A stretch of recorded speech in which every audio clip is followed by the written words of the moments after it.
कहानी नंबर 8। कृतज्ञता। दो भाई जिनेश और दिनेश अपना अपना व्यापार करते हुए एक ही घर में ऊपर और नीचे रहते थे। भोजन अलग अलग बनता। माता पिता कभी ऊपर कभी नीचे सहजता से भोजन कर लेते थे।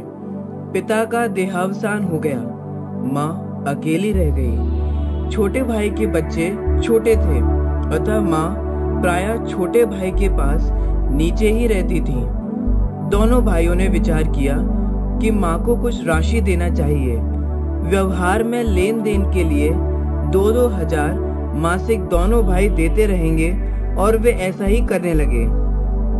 एक रात्रि में लेटे लेटे बड़े भाई जिनेश को विचार आया कि जिस माँ ने हमें बिना हिसाब रखे हमारा पालन पोषण किया, मनमाना खर्च दिया, उस माँ को हम उसकी वृद्धावस्था में मात्र 2-2 हजार निश्चित वेतन की तरह दें? यह ठीक नहीं और कृतज्ञता भी नहीं। उसी समय उठा और अलमारी से नोटों की गड्डियां थैले में बिना गिने लेकर माँ के पास नीचे कमरे में पहुंचा।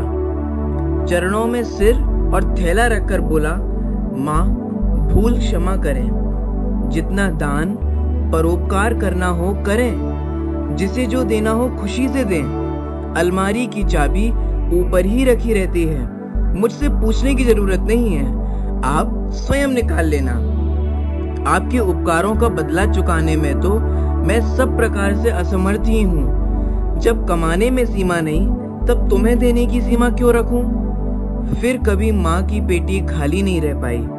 वह देखता और बिना कहे ही रख देता। माँ भी सहजता और संतोष से धर्म ध्यान में लगी हुई अपनी आयु पूर्ण कर स्वर्गवासी हुई।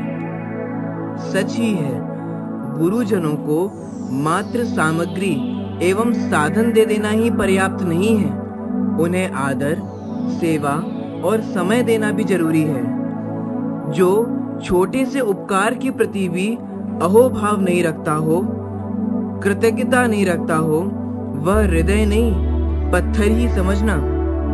लौकिक दृष्टि से विचार करें तो सद्गृहस्थ के लिए पिताजी घर का मस्तक हैं और माँ हृदय।